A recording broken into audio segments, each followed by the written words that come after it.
Hey guys, tonight we slip into a world of wheezing gears, whispering shadows, and powdery ghosts. You're not standing in some cozy medieval tavern or noble's chamber. Nope. You're inside a mill, an old water-powered beast somewhere in the foggy lowlands of 14th century Europe. It's dark, it's damp, and the air, it's thick with flour dust that clings to your eyelashes like fog on a cobweb. There's a figure moving around, lantern in hand, face nearly hidden under a flour-crusted cap. He's mumbling. Not to you, not to God, but to sacks of milled grain stacked like sleeping children along the walls. You hear it clearly. Easy now, don't clump. Stay light. You're good today. You're not sure whether to run, laugh, or politely nod. So before you get comfortable, take a moment to like the video and subscribe, but only if you genuinely enjoy what I do here. And hey, tell me where you're listening from and what time it is there. I'm always curious who's still awake with me. Now, dim the lights, maybe turn on a fan for that soft background hum. And let's ease into tonight's journey together. You watch him move, and soon you notice a pattern. He doesn't just speak once or twice. It's constant, gentle praise when the flour is smooth coos of concern, when the texture turns gritty. He whispers warnings to the millstone, pleads with the wooden chute when it jams and hums lullabies to the rotating gears. It's like a bedtime ritual, but for flour. You don't want to interrupt, not because you're afraid, but because the scene feels oddly sacred. Turns out, this wasn't some isolated case of medieval madness. Across Europe, from the Scottish Highlands to the forests of Bohemia, millers had a reputation, not just for cheating customers, but for talking to their flour, like it was a grumpy pet or an old friend who needed constant coaxing. Why? Let's start with this: being a miller was both a privileged and perilous job. On one hand, you were essential. Without you, the village starved. But on the other, you were distrusted. People believed you were always skimming off a bit of flour for yourself. And worse, they believed that your mill full of clattering wheels and unpredictable water flows was a place where strange things happened. So, millers talked, to calm their nerves, to pass the time, to keep track of their process, and possibly to avoid falling into the same category as the flour they milled, lifeless, sifted, and hollow. Historians still argue whether these whispered conversations were early forms of mindfulness or just survival tactics in a psychologically punishing job. You're standing in a place where the only sound is rushing water and turning wood. No colleagues, no customers, just sacks, stones, and shadows. And what shadows they are! Some believed mills were liminal places, spots where the veil between worlds was thin. The constant motion of water and wheel echoed ancient ideas about the cycles of life, death, and rebirth. Grain goes in, whole comes out ground. Something living reduced to dust. Sound familiar? In that eerie space, a voice, your voice, might be the only human sound that keeps the mill from consuming you instead.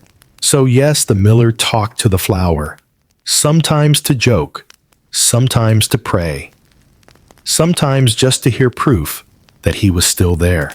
You pick up a scoop, and the soft, dry powder slides through your fingers like silk. The flour doesn't answer, but it feels like it's listening. By now, the first light of dawn is warming the windows, and the river outside begins to sing louder. You glance at the miller, who's now gently patting a sack of newly filled flour like a child being tucked in.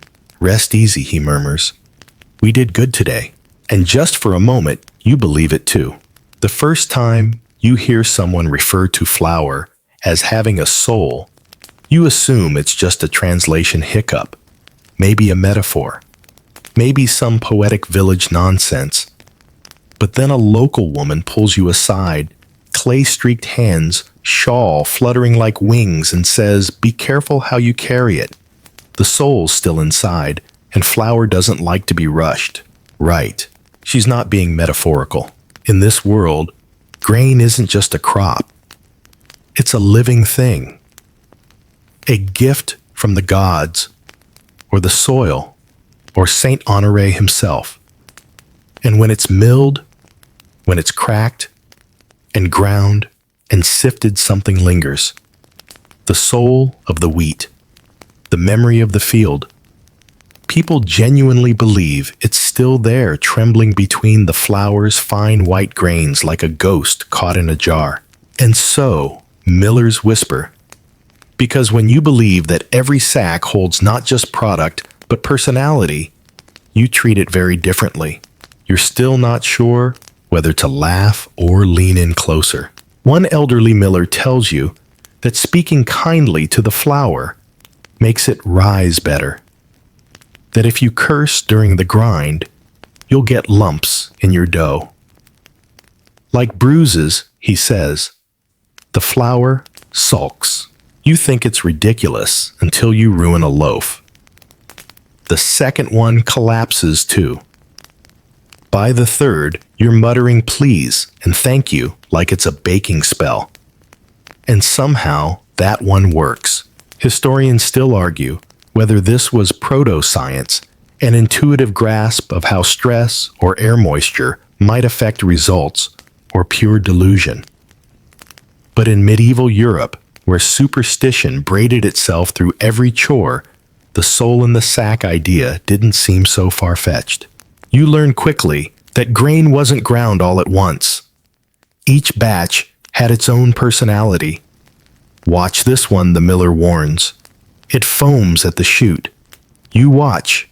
It does. A frothy cloud builds unnaturally fast.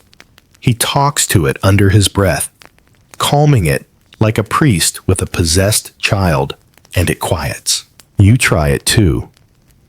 Easy now, you say to a sack. No need to rush. Your voice sounds foolish in the echoing room, but something about it settles you, anchors you in the now.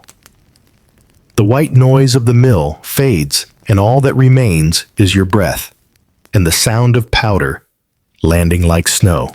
There's a legend the miller tells you over a crust of barley bread about a man who insulted his flour, called it old dust and lazy meal. That night his bread turned green, not moldy, green like moss. His family refused to eat it, and the man left town in shame. Could have been a fungal infection. Could have been malicious gossip. But in the minds of the villagers, the explanation was clear. He offended the soul. This belief is older than Christianity. You catch glimpses of it in pagan festivals, in old folk tales. In some, the final sheaf of wheat is dressed like a child and paraded through the village. In others, grain is buried like a body to ensure good crops the next year. What happens in the mill then is a kind of ritual death. You're turning a once living stalk into something transformed. But just like any proper burial, it needs reverence. A few kind words, a gentle touch. So millers whisper, they tell jokes to the bags. They sing lullabies while waiting for a chute to unclog. Some even ask the flour questions. How are you settling? Will you bake for the widow tomorrow? And then nod solemnly as if an answer comes back. You catch yourself doing it too. Once, twice. Eventually, constantly. Because after a while, the flour does feel like it's listening. And in a world where gods live in springs and saints guard barns, that isn't comforting. It's just how things work. It's your second week sleeping near the mill, and you've just about made peace with the endless drone of the wheel. But one night, something changes. The rhythm breaks. The gears groan. A low, almost human moaning echoes through the rafters as if the building itself is aching. You sit bolt upright, blankets full of flour dust and regret. The villagers told you this might happen. If the flour's unhappy, one woman warned, the stones will cry. You thought she was being poetic. She was not. You throw on a cloak and creep toward the millhouse lantern, flickering like a nervous heartbeat. The air feels heavier here, thick with damp mist, and that distinct scent of ground rye and wet wood. The sound grows louder the closer you get, deep, dragging guttural groans that pulse like breath. And then silence. When you enter, the miller is standing alone, hand on the stone wheel. He looks over his shoulder, unsurprised. You heard it too then. You want to ask what it was, but you already know. The stones, it turns out, are more than just machinery. They're partners. And sometimes, if something's off the grind, the tension, the quality of the grain, they let you know. Not with sparks or smoke, but with groans that sound too alive to be mere friction. Millers came to believe that their grindstones had moods. Bad alignment. That's an angry wheel. Too dry a batch. That's the flour weeping. And if the flour's upset, the bread won't rise. Or worse, it'll rise strangely sour and twisted, like it resents being eaten. One account from a 13th century village in the Low Countries mentions a mill being abandoned because its voice woke the dead. Historians still argue whether this was an exaggeration or if those early wooden mechanisms genuinely produced nightmarish sounds when mistreated. You hear them yourself, not just moans, whines, whispers. A sudden hiccup of air that sounds like a laugh. The miller walks the floor, murmuring apologies. He pats the wooden chute like it's a skittish mule. Sorry, old friend. I was too fast tonight. He gestures for you to do the same. You hesitate, then lay your palm against the rough-hewn oak. Warmth. That's the strangest part. Not the sound, not the weight, the warmth. As if the wheel had blood in its core. You speak without meaning to. Easy now. Your voice wavers. We're here. The moan doesn't come back. By candlelight, the miller tells you how different flours make different sounds. Spelt flour grinds smooth like wind over a field. Barley has a rasp to it, like boots on gravel. Rye, his least favorite, is unpredictable. It shouts, he says. No manners. He shows you how to adjust the stones to please the flour. Not just precision engineering, but relationship building. You nudge a gear here, tighten a strap there, and suddenly the whole machine purrs like a cat that's forgiven you. It's weirdly satisfying. You begin to understand why millers talk to their flour. Not for luck, not even to pass the time, but because something responded. A subtle shift in sound, a smoother flow, a lack of screaming. That counts. In the quiet moments, you wonder how many millers went mad in here. How many began by joking with their flour and ended up unable to speak to people at all. Solitude is strange like that. It blurs lines, turns whispers into habits, habits into beliefs, and before you know it, you're kneeling before a sack of milled grain saying, "Good work today, rest well," not because it needs to hear it, but because you do. It starts with a whisper and ends with a full-blown conversation. You find yourself talking more each day.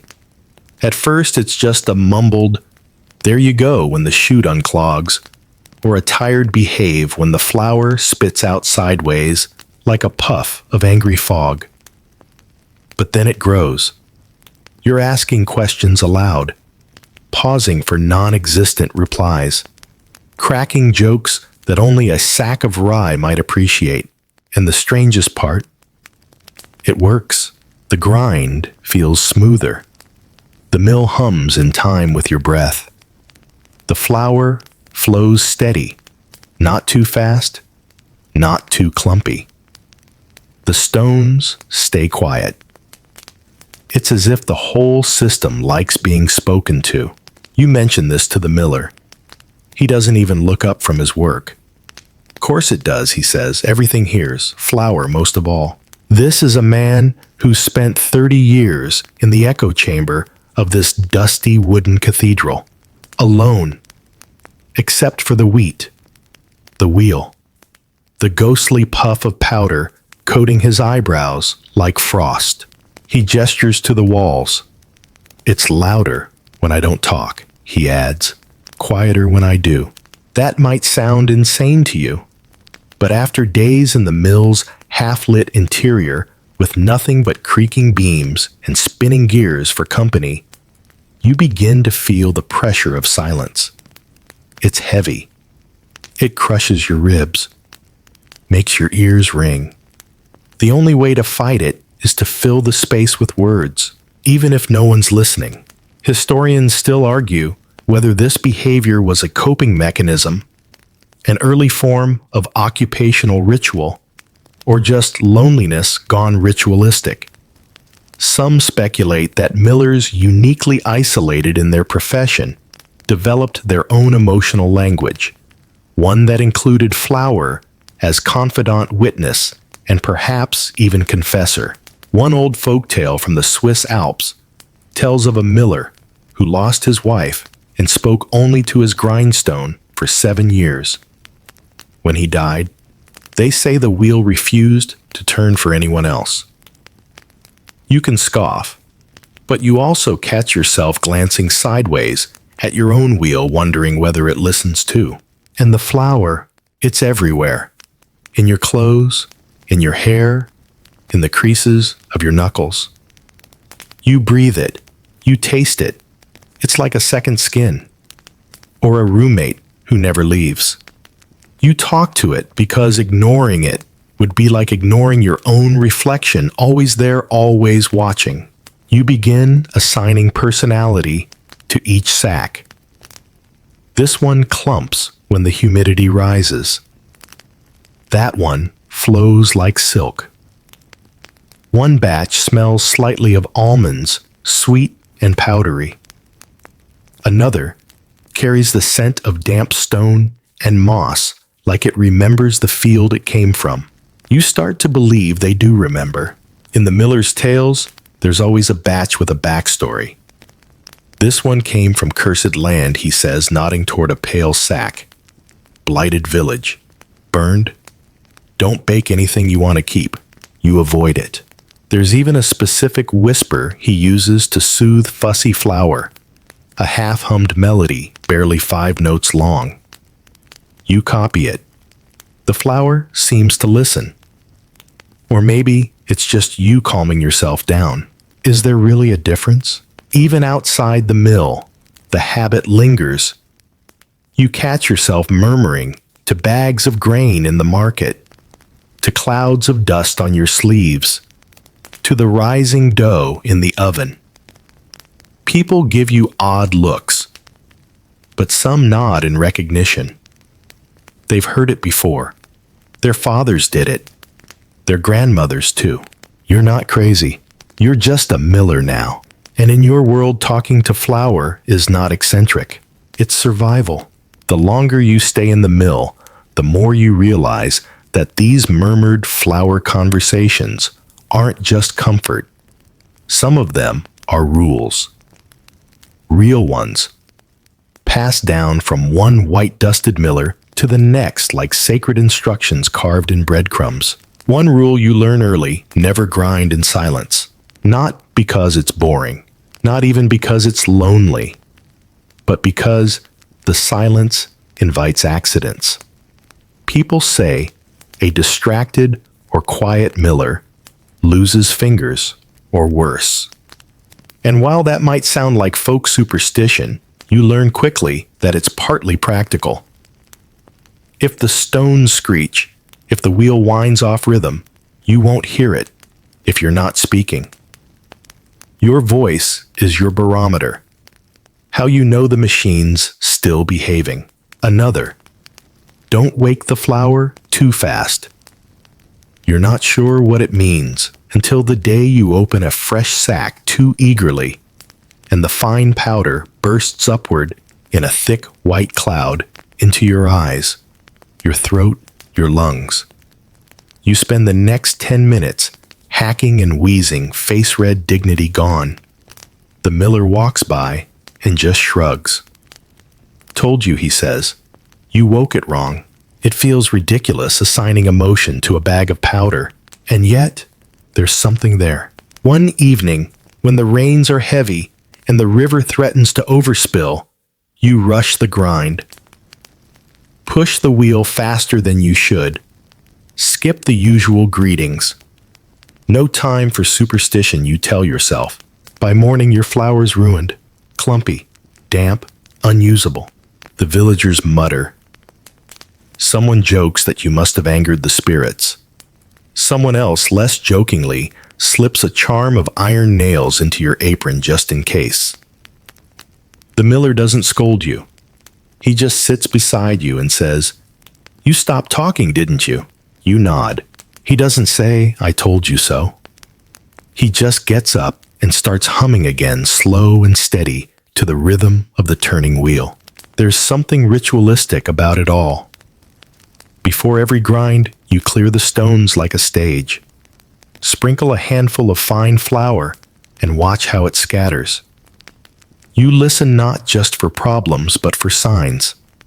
A sudden change in pitch. An unusual scrape.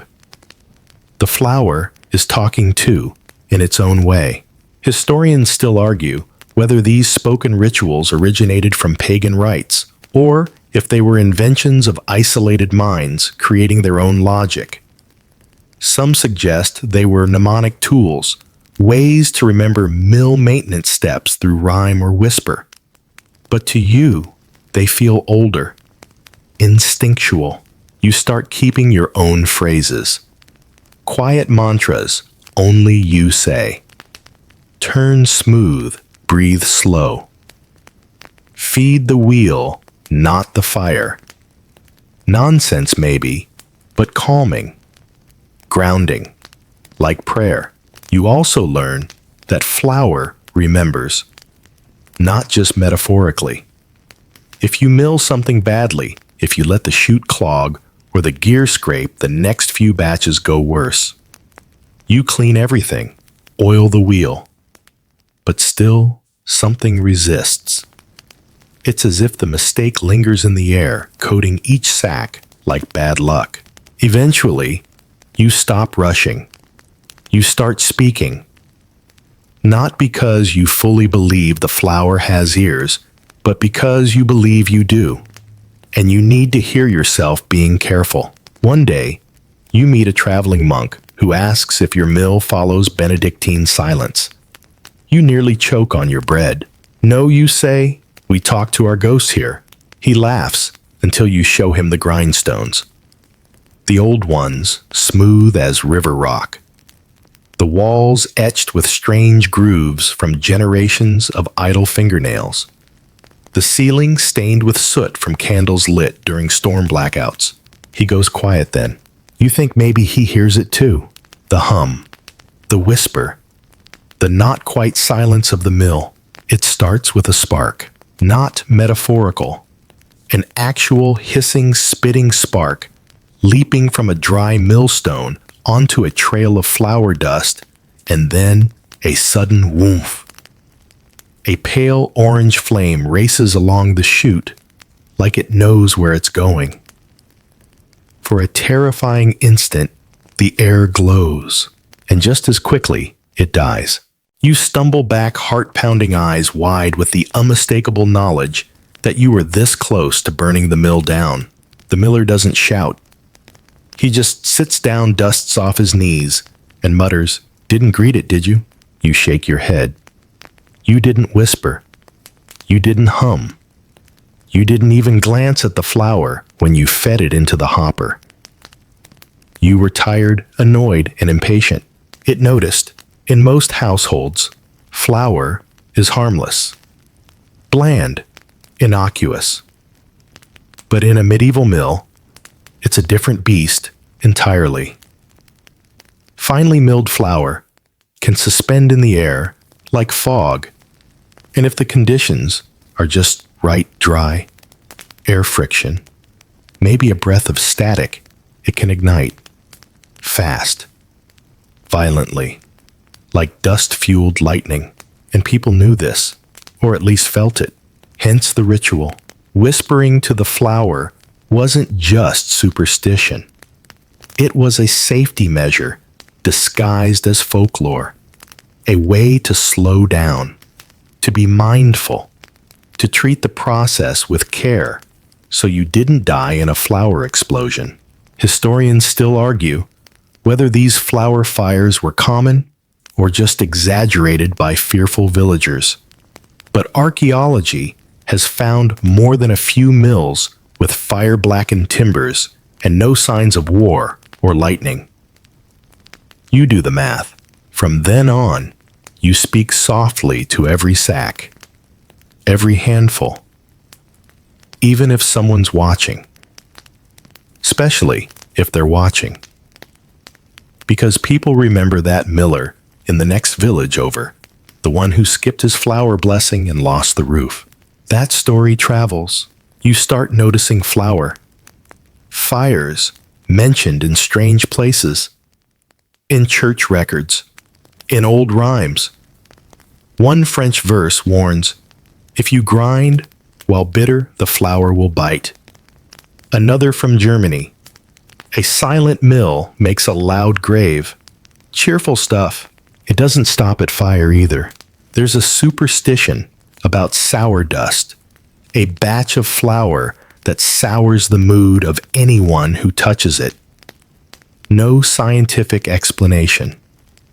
Just a belief that some flour absorbs bad feelings. Like a sponge for resentment. You joke about it with the miller. He doesn't laugh.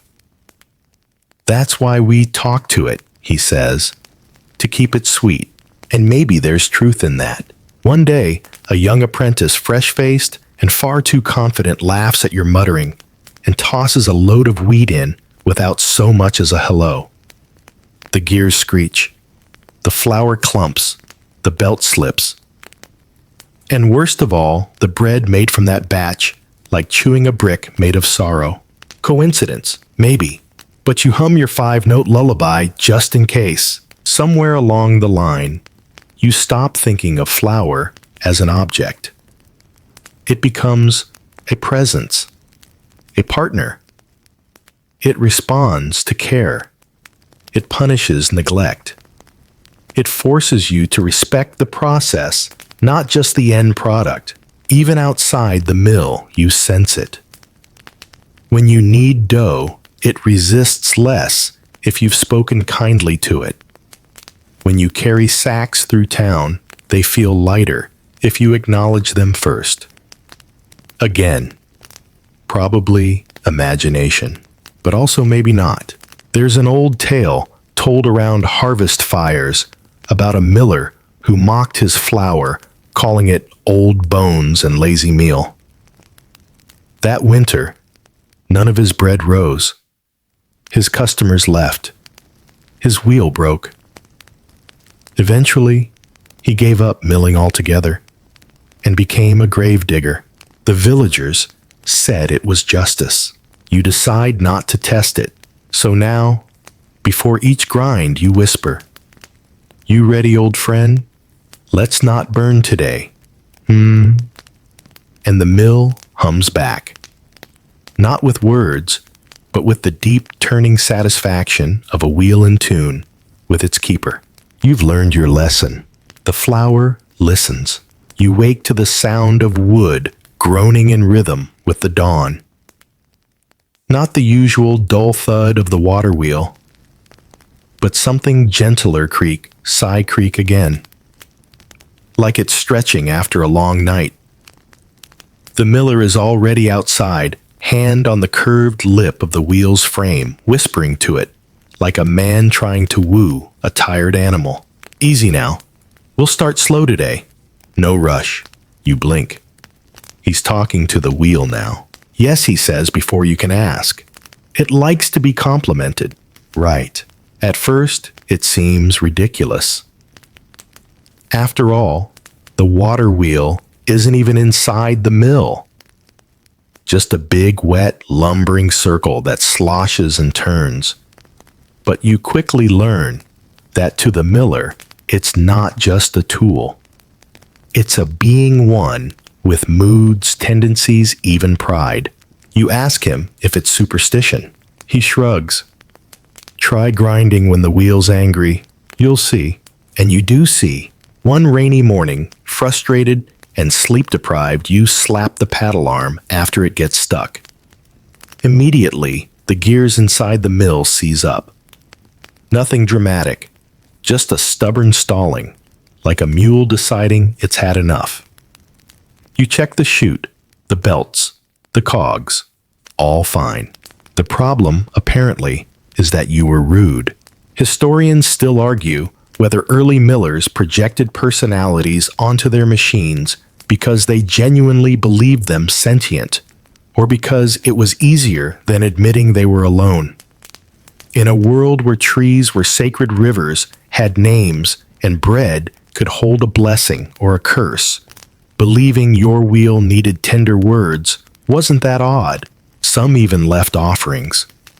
Bits of ribbon tied to a spoke.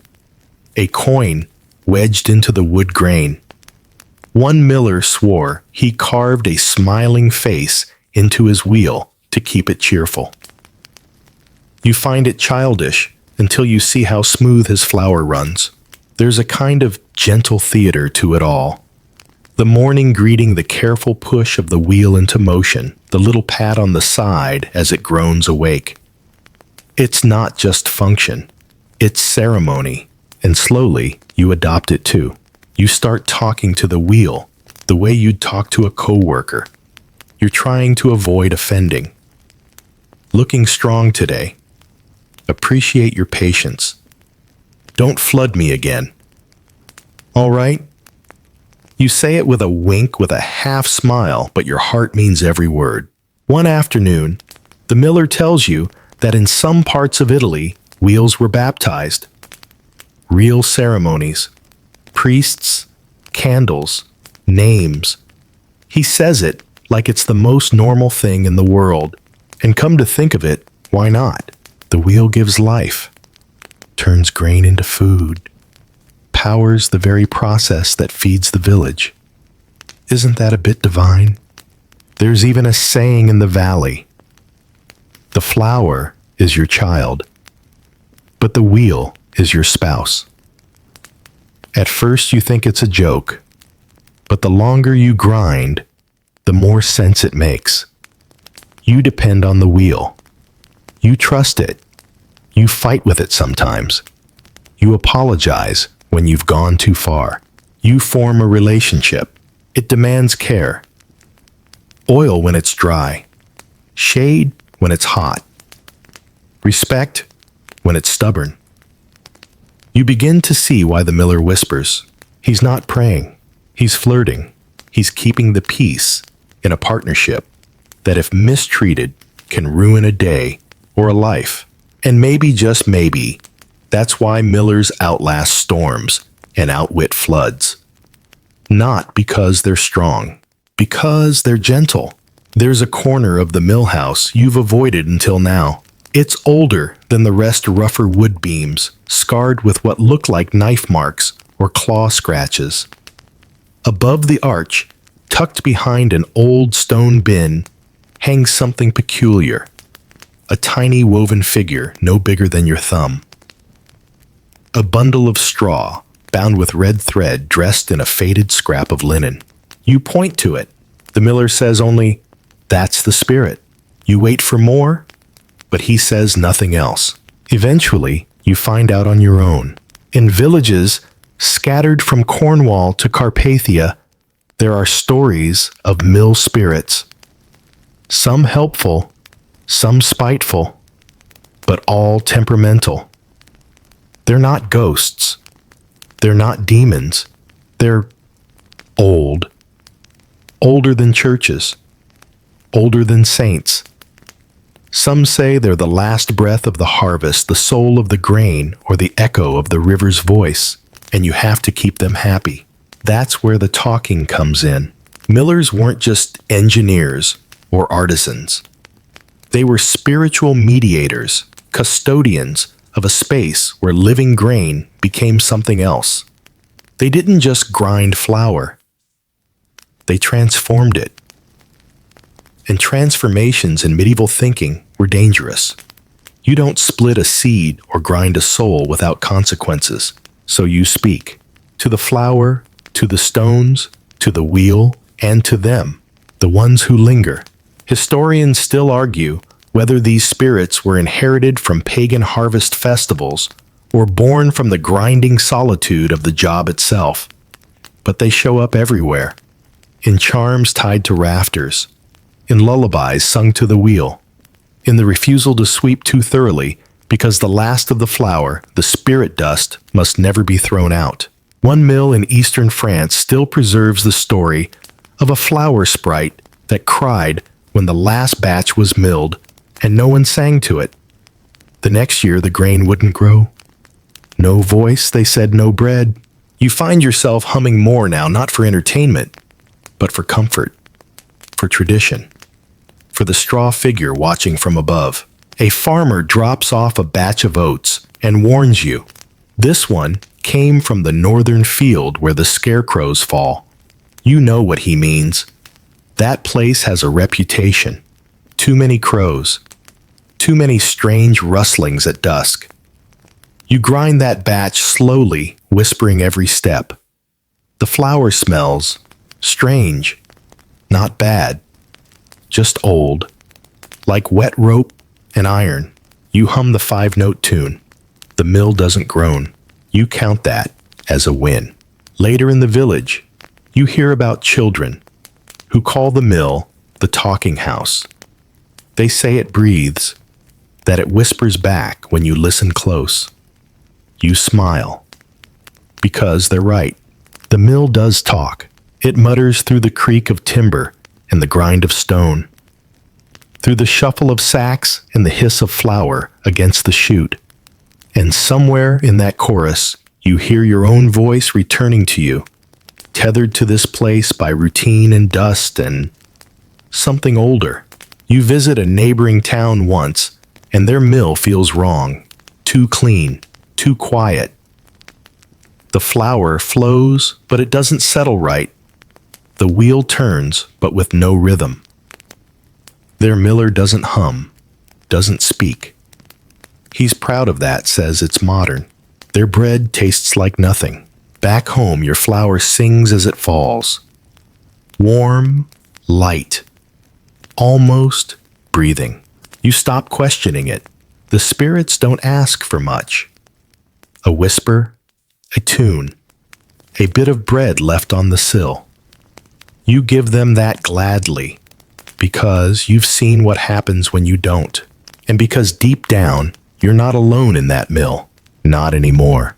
You're sweeping the flour room when you notice something odd. One of the sacks, half empty unmarked, has a faint indent on its surface, like a handprint. Small. As if a child had rested their fingers there and left no weight behind. You blink. Rub your eyes. It's gone. Later that day, the miller brings you a ledger, an ancient soot-streaked book, bound in cracking leather. Read it, he says. Just not too closely. You laugh, then realize he's serious. Inside, you find meticulous records, dates, quantities, names. But interspersed among the flour, weights, and grain types are strange annotations. Whispered twice, no clumping. Forgot blessing fines levied by guilt. Gave the sack a name today. Bread rose high. One name appears again and again. Tax batch. You ask about it. The miller smirks. That's what we call the skim. You frown. You mean the flour you keep for yourself? He nods. You have to. They all did it. Still do. But if you talk to it, it doesn't feel like stealing. And suddenly it clicks. The whispering, the rituals, the gentle songs, it's not just about superstition or safety. It's about guilt management. Talking to the flour makes the theft seem kinder. Like the flour knows. Like it forgives you. In medieval Europe, millers were notorious for skimming. A handful here, a scoop there. They called it the miller's thumb, because years of rubbing flour to test quality left their right thumbs unnaturally thick and slightly greedy. Villagers complained. Lords imposed fines. Priests preached. But the practice continued thinly veiled by charm and chatter. Historians still argue whether millers were worse than other tradesmen or simply more visible in their sins. Some say the talk was a cover. Others argue it was confessional. That by whispering to the flour, the miller was in fact confessing to himself, and maybe to someone else. Because here's the thing, talking makes you more honest. When you speak aloud to a sack of flour, you plan to shortchange. You feel it, the weight of it, the betrayal. So you try to balance it, sing a sweeter song, bless the flour, before you take promise to bake for the poor with what you've skimmed. That's the bargain. One miller in the next town over even claimed his flour judged him. Said that when he skimmed too much, the sacks grew heavier, not lighter, that he'd take 2 scoops and the weight wouldn't change. He called it divine justice. You call it nerves. Still, you try it once, just a bit from a farmer's sack. You mutter something apologetic. The flour slides out smooth, but your next loaf collapses, and you swear it tasted faintly of ash. Coincidence, the next time you return the scoop. Whisper a sincere apology. The wheel creaks approvingly, you think. Your next batch of bread rises like a cathedral dome. Lesson learned. You realize that more than anything, these mutterings keep you accountable. They slow your hands. They humble your intent.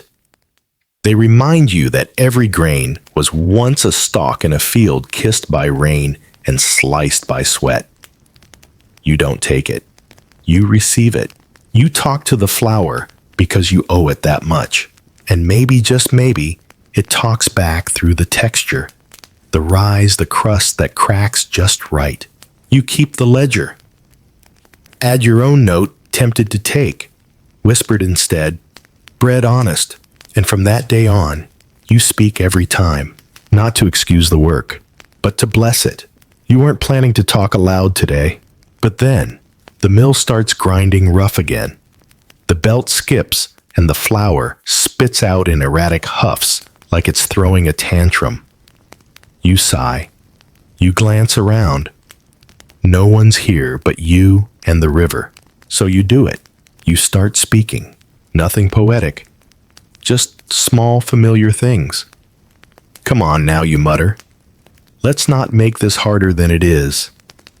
You pat the hopper, adjust the chute, add a breath of oil. There you go. That's better. And suddenly, it is better. The noise evens out. The belt pulls clean. The flour flows with a satisfying shh, like wind brushing tall wheat. You lean back grinning, then catch yourself. You've become the kind of person who talks to flour for comfort. You should feel embarrassed. But you don't, because it works. And more importantly, it keeps you sane. Mill work is solitary, sometimes brutally so. Hours can pass with no visitors, no sound, but water wheel and grinding stone. The world shrinks to wood and dust and motion. There are no windows in the flower room, just dim light through slats and the rhythmic pulse of spinning gears. Your own voice is the only human sound, so you keep it alive. Historians still argue whether this kind of self-talk was conscious ritual or unconscious necessity. Some think Millers suffered from sensory deprivation. Others believe the constant rumble of machinery created its own kind of hypnosis, so you'd talk just to tether yourself to reality. You believe both. It's not just about sound. It's about pattern. A structure you can cling to when your mind begins to wander down dark flower-scented alleys.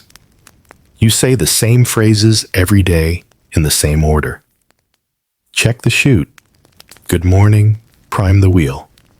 Let's be kind. Stir the grain. No grudges today. All right, they're meaningless and absolutely vital. You remember a story the miller told you once? About a man who stopped talking. Not just to his flower, to anyone. He ground in silence for 3 years. Then one morning he didn't come out. They found him collapsed between sacks, face down in dust, heart fine, body fine. But his eyes, empty. The village priest said he died of inner famine. You've thought about that phrase ever since. The flower, it turns out, is a kind of mirror. It reflects how you feel. Anxious. It clumps. Distracted. It burns. Angry. It jams. But if you greet it gently, it flows. Not because it's alive, but because you are. And the act of speaking resets you. Recalibrates the nervous system. Regrounds your breath. There are fringe beliefs about this old herbalist who said flour could absorb your sadness or cure melancholy if sifted under a full moon. Nonsense, probably. But even the church never banned mill whispering. Perhaps they understood. Perhaps they did it too. You try skipping the ritual once, just for science. The grind is fast, efficient, and deeply wrong. You feel disconnected, mechanical, like a gear yourself. The flour piles high, but feels heavy, oppressive, like it's accusing you. You bake bread with it. It rises well, but it tastes like silence. You never skip again. Your conversations evolve. They grow longer, more like check-ins. We're doing all right, you and I, you whisper to the chute. Not perfect, but close. You begin to thank the flower. Not out loud always, but inwardly, with care, with rhythm. One day, the miller finds you seated beside the sacks, head resting against a beam, murmuring half-formed thoughts like prayers. He just nods, says nothing, walks away. You realize then this isn't madness, it's meditation. And the flower, it's not just food. It's the language you speak when everything else goes quiet. By now, you expect the villagers to side-eye you when they catch you murmuring to flour sacks and patting grindstones. But surprisingly, they don't. In fact, some of them nod, silently, respectfully. One day, an old woman brings you a bundle of herbs wrapped in linen and says, "This goes under the millstone," keeps the wheel listening. You thank her, confused but polite. When she leaves, you unwrap the bundle. It's sage marjoram and a feather. You tuck it under the beam anyway. Later that week, the local priest stops by. You brace yourself. If anyone's going to object to you chatting with inanimate objects, it's going to be the clergy. But instead, he just watches. He sits on a flour sack, lifts a pinch of dust from the chute, and lets it fall through his fingers. Then he says, "St. Paul said the bread was holy. Why wouldn't the flour be too?" You stare. He smiles. "Don't forget, the church uses wheat every Mass." Body blood, you know the bit. Sacredness starts in places like this. You want to ask whether he believes flour has ears, but the look in his eyes answers for you. He doesn't need to believe it literally. He just needs it to mean something. Historians still argue whether the church's indifference toward mill rituals was a political oversight or a subtle allowance. Some claim priests quietly discouraged spirit whispering but turned a blind eye. Others suggest they saw it as harmless, as long as bread reached the altar and bellies stayed full. There's a fascinating contradiction at play. Medieval Christianity condemned paganism, yes, but only certain flavors of it. A miller mumbling to his flour didn't pose much of a threat. No altars, no blood, no dancing naked in the barley fields, just murmurs. And maybe a pinch of reverence. In some places, monks joined in.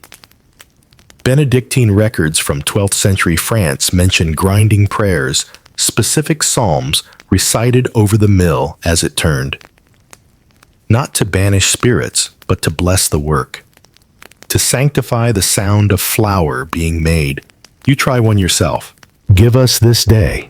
The words sit oddly in your mouth, at first all stiff and formal. But when you pair them with the usual rhythm, the squeak of the pulley, the sigh of the chute, they start to flow. You wonder how much of this is religion and how much is routine.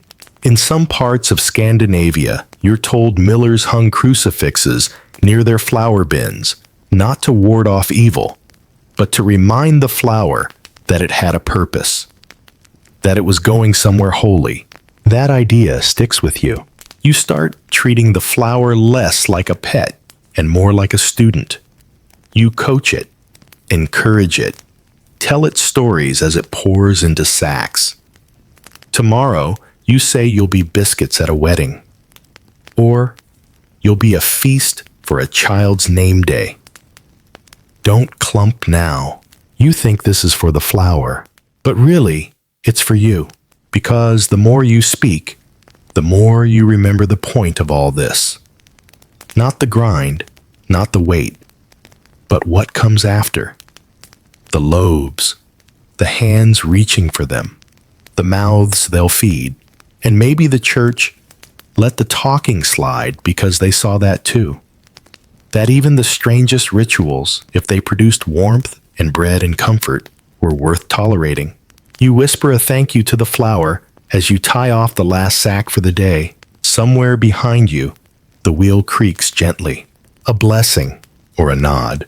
They say some mills are haunted. You laugh the first time you hear it. Not a dramatic ghost story, kind of haunted, no chains, no moaning ladies in white, but something subtler, stranger, a presence, a sense that someone or something is always watching. Then you visit Old Bracken Mill. It sits on a bend of the river, its wheel long stopped, its walls leaning like tired shoulders. No one grinds there anymore, but the locals still leave offerings on the sill. A crust of bread, a carved wooden spoon, a candle stub wrapped in twine. The miller who used to run it, you're told, died suddenly one winter, found slumped over the flour chute with a sack still half full. They say his final words were a whisper to the flour, "I'm sorry." No one's sure what for. You step inside. The air is thick, not dusty, thick, as if memory hangs here in layers, like old cobwebs, too heavy to drift. The floor creaks in all the wrong places. And then, though no one's there, you hear it, A voice, just a murmur, right at the edge of hearing, a syllable carried by the wood grain. You freeze. Listen. Gone. Historians still argue whether haunted mills were metaphors for grief loss or simply the unnerving echo of machines built to never stop. But many people, farmers, bakers, millers, believed that flour could absorb energy, not just heat or moisture, but emotion, and that a violent death or a final confession might stay trapped inside the sacks. There's a story about a girl who ground grain in secret at night, whispering lullabies to the flour. After she disappeared in a flood, her millstone would still turn without water. Locals swore the flour that came from there rose perfectly, but tasted faintly of river silt. You start asking around. More stories emerge. A Breton tale of a flour maiden whose ghost blesses the dough of widows. A Czech mill said to contain singing stones that hum old psalms when no one's inside. A Welsh mill where the flour bins tap rhythms like a heartbeat on nights before big storms. You roll your eyes at some of them, but then one evening you fall asleep near your own millstone's head, resting against a sack, and you dream, not of fields or bread or even the river, but of voices. Dozens, all whispering. Not to you, to the flour, telling it stories, asking it to remember, to forgive, to rise. You wake with tears dried on your cheek. You don't mention it to the miller. He just glances at your face, sees the expression, and says, "They visited, didn't they?" He means the ghosts, or the memories, or maybe just the mill's moods. He means the part of the flour that no sifter can remove. From that day forward, you stop treating the mill like a workshop. It's a temple now, not because of religion, but because of what it holds. The sighs, the songs, the soft, impossible echoes of every hand that's passed through here before. You whisper more deliberately now, not just out of habit, but out of respect. And when the chute sighs a little louder than usual, or the wheel creaks on a windless day, you whisper back. Still here, you say, still listening. The flour doesn't answer, but it settles smooth, like sleep. It starts with a warning. You're bagging a fresh batch of flour, light as air, still warm from the stones, when the miller leans over and says, almost too casually, "Be careful." The flour knows who you are. You raise an eyebrow. He shrugs. Not what you say, what you mean. At first, you chalk it up to poetic miller speak. But over the coming days, you begin to wonder.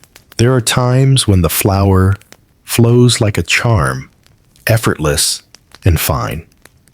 And other days, when you've woken up anxious or short-tempered, it clumps, misbehaves, flies into your eyes, like it's mirroring you. Or worse, judging you. You test it. One morning, you rush through prep, skip the greeting, shove the hopper full without so much as a nod. You're irritated thinking about a dispute with the grain merchant. The flour seems fine at first, but by mid-morning, every loaf comes out wrong. Dense, pale, listless. That afternoon, you take your time. Speak gently. Apologize aloud. I was sharp today. That wasn't your fault. The next batch rises like a miracle. Coincidence, maybe. But you're no longer betting on it. The villagers notice too. You've gone quiet, one says. Is the flour sulking? They mean it playfully. But there's a grain of truth. Some even start requesting bread from specific batches, the ones you whispered to. You laugh and label the bags accordingly, spoken sweetly. Midnight flour, sorry again. Soon, people are treating your flour like it carries personality, like it remembers how it was made and by whom. An old man returns a loaf and whispers, "It's not right. Did you bake this angry?" You had, actually. You don't argue. Historians still debate whether this idea that flour could know or judge was just metaphor, a way to describe mood or energy. But medieval minds didn't draw such clear lines between soul and soil. Everything had presence. Everything responded. You hear tales of millers who gave flour full names. One called his favorite batch Marigold. Another more grimly named his worst flour after a dead relative, Anselm's curse. He claimed no bread from that sack ever baked evenly. You think it's nonsense until your own flour starts behaving. The sack you labeled Warm Rain bakes the softest rolls. Storm Batch cracks every crust. You make notes, adjust your schedule, even warn the baker, who, though skeptical, starts checking your labels before choosing a sack. And you realize maybe the flour doesn't know who you are in the conscious sense, but it responds to who you are when you're working. Flour milled in peace, in kindness, in rhythm, it performs better. Not because it has memory, because you do. Because your hands move differently when you care. Your breath steadies. Your hum is softer. Your posture changes. And all of that affects the grain. Some would call this mindfulness, others nonsense. But in the mill, surrounded by dust and old beams, you feel it deeply. You begin every day now with a breath, a touch to the stone, and the same 3 words, "You know me." And on the days you don't like who you are, you whisper, "I'll try again." The flour never speaks back, but it always answers. You don't remember exactly when the whispering became second nature. At some point, the words stopped feeling performative. They weren't ritual, weren't superstition. They were just you, as automatic as blinking, as invisible as breath. A quiet chorus stitched into every motion, feeding the hopper, turning the crank, bagging the flour. You still hum that 5-note tune. You still pat the millstone like a sleeping hound, but you've stopped noticing. The rhythm has swallowed the ritual. The flour listens. Or maybe you just think it does. Either way, it feels better that way. Some nights, you dream in flour. Not of it, in it. A soft, endless field of pale dust swirling in slow motion around your ankles. You walk, and the clouds rise like fog, whispering secrets in no language you recognize. The ground never ends. The sound is always the mill.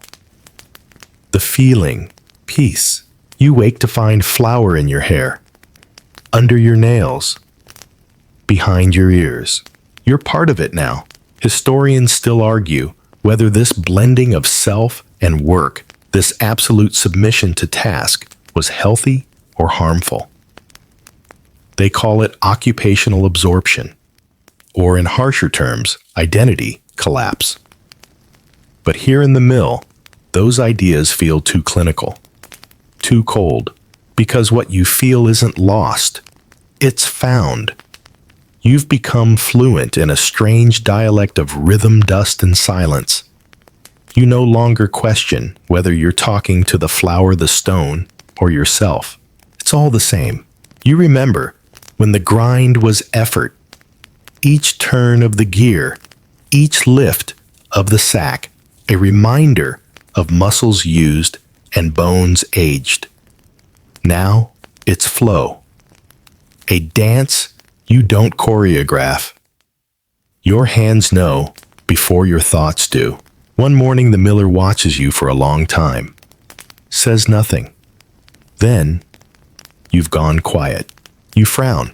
I still talk. He nods. not with your mouth.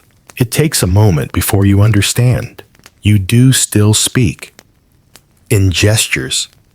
In the way you press your palm against the wheel. Just so. In how you cup the flour, letting it settle before pouring. In the order you reach for things always the same, always sure. The whispering has moved inward. You're still telling the flour it matters. You're just not using words anymore. And that's when you realize this isn't superstition. It's memory ritualized. Discipline softened by rhythm. A way of living that doesn't need to explain itself. You've reached the place the old millers described, but never diagrammed. You've made peace with the wheel. You've earned the flour's trust.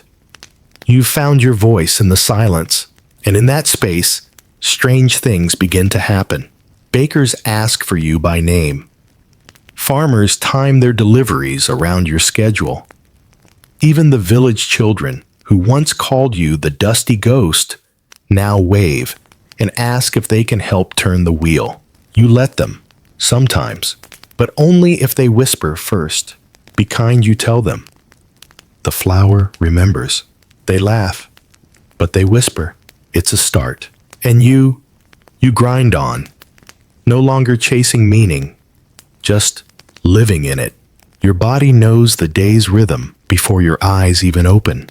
A crow calls once, maybe twice, and your feet are already on the floor, the mill just outside stirring with the soft groan of old wood warming in the sun.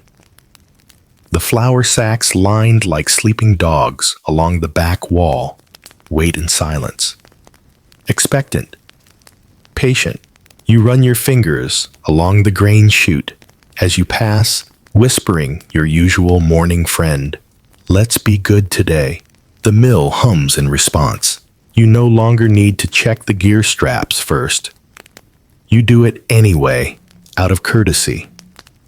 Every gesture, every check, every quiet muttering has folded itself into a choreography older than you.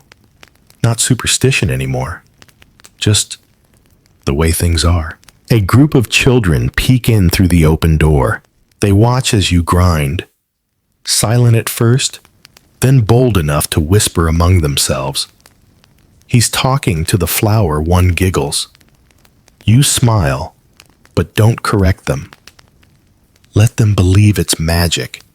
In a way it is, because the flour flows smooth today, silken and fine, and the wheel doesn't creak once. Even the river feels in tune, pushing gently, steadily. The bags fill themselves. Your hands don't ache, and in that quiet perfection, you begin to wonder, what happens when you stop?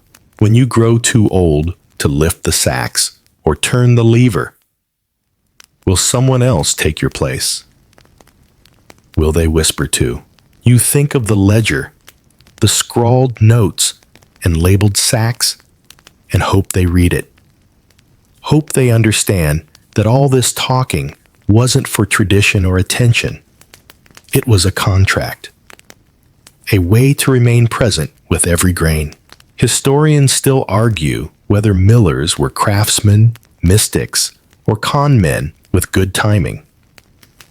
But here among the dust motes and feather-light flower trails, you know the truth.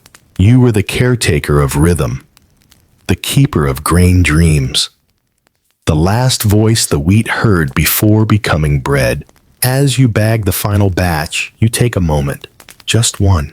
You press your hand to the old stone palm flat heart steady and say, "Thank you." The stone is warm, solid, still. You tie the bag with a gentle tug. Label it sleepy batch. Stack it with the others. The air smells of earth and warm linen. You step outside and listen. The wheel turns, slowly, steadily.